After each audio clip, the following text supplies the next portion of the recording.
Monopolistic competition in the coffee industry. Format: Question 1, Question 4, Sam. Question 2, Question 3, Elias. Question 1. The coffee industry is a typical example of monopolistic competition. We know this because the article states A. There is a high level of competition, low barriers to entry, same type of coffee. B.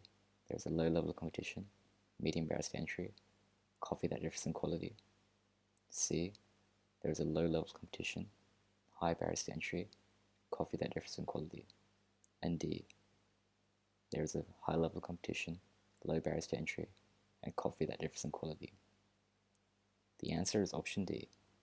Monopolistic competition is defined as many sellers of differentiated products with low barriers to entry.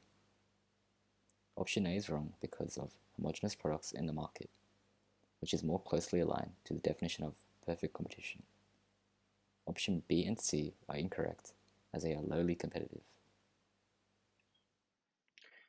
Okay, so question 2 asks, which graph would best represent the individual coffee supply situation in the short run after Starbucks closed its stores?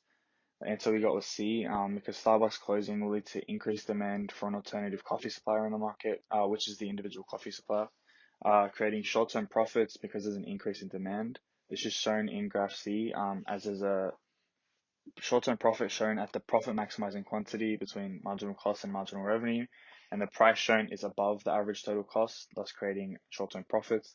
However, we know that this will also return to long-run equilibrium, which is shown in the long-run graph in C, as we see that it returns to a point where demand and average total cost are at equilibrium.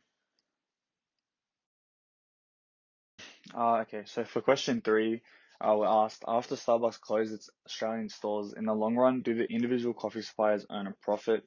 The answer we got was C, they earn zero profit, because we know from the theory that firms in a monopolistic competitions earn zero profit in the long run.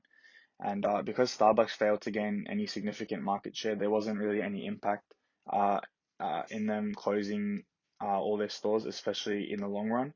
And so therefore there's still zero profit in the long run. Question 4. In the article, Rob indicates that local operators are able to compete with larger chains through value-added offerings, such as customer loyalty cards or coffee and meal specials.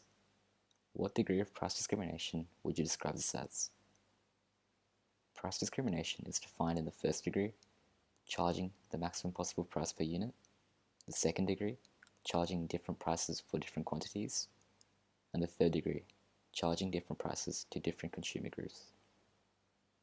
Thus, value-added offerings are in the third degree.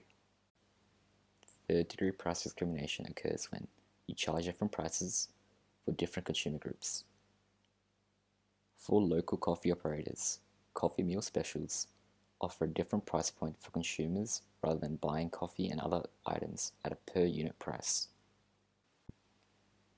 On the other hand, loyalty cards target a specific consumer group through incentivizing their returning customers to purchase items at a per unit cheaper price or free items per certain items purchased.